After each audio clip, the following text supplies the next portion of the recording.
The theme I'd like to invite us to consider is the theme of this interstitial time, how we fill our interstitial time. I love this new word I've just learned, interstitial time, which is basically a a time that's in between. It's in between other things. It's in between other things. When you're walking from place to place or when you're waiting for someone, and it's interstitial time. It's this word essentially means that it fills a space in between other things. So interstitial time, what an interesting concept. So I've become tuned to how I feel interstitial time. So that's one theme I want to bring in today.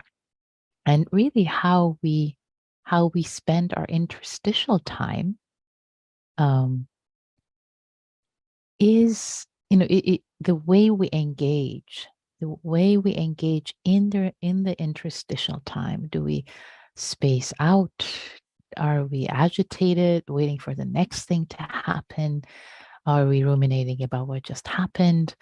Are we pulling out our phone and just vegging out, letting our consciousness veg out on social media, wherever it wants to take us? Like it's as if we're giving it as if we're a dog and we're giving the little leash. Okay, take us anywhere you want to go, dear Facebook or our stream. How do we spend our interstitial time? How do we spend it?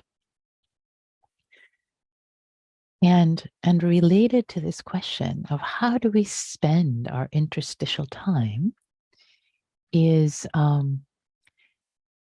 the idea of engagement, because however we engage in our life in these interstitial time, that's one example, but how we engage with during our time, say how we engage with our breath, how we engage with our body, how we engage our awareness, how we engage our consciousness. It shows up in other places. It shows up in other places in our lives. I was talking with a practitioner recently, and they were saying that they've noticed as they practice, they've leaned more into their practice. They're more engaged with their practice of mindfulness of breathing, for example. That this is what they were doing.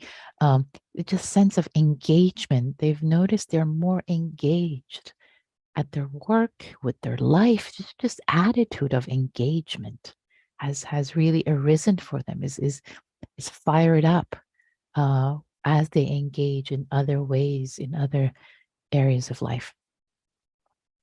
So these are the two themes I want to bring in, of course, in the container of metta. How do we spend our interstitial time? How are we engaging? Because that engagement during all the time, of course, but especially I want to highlight the interstitial time, because we all have it. We all have it. Maybe you wake up in the morning, you're brushing your teeth. Okay, what's happening in all these interstitial times? This time is short. Time is so short, really. This weekend I was teaching about mindfulness of mortality, and as we really contemplate how brief our life is, we start to value these interstitial times. Again, not to get stressed. That's not the idea, to stress ourselves out and feel pressured. Sometimes it's quite healthy to let our minds wander. It's quite healthy. It's quite wise. We make a conscious choice. Okay, I've really been engaging, working hard all day. Okay, I'm going to go for a walk and let my mind wander, to make a wise choice. So that's a wise choice to make as well. I'm not saying that mind wandering is bad. There's value in not trying too hard all the time and squeezing ourselves, and yet to be conscious of how are we engaging in our lives, in these precious moments of being alive.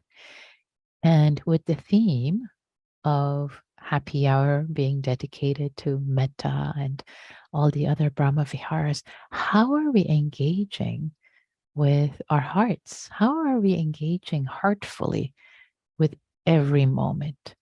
In the West, when I say the word mind, we always think about our head, but in the East, in Pali, in the language of the Buddha, the word chitta or consciousness, it can often also be chitta, be translated as mind dash heart, mind heart, mind heart. So how are we engaging with our mind heart, our awareness, our consciousness, our chitta? How is it engaging with every moment? Was it with heart? Is it with wisdom?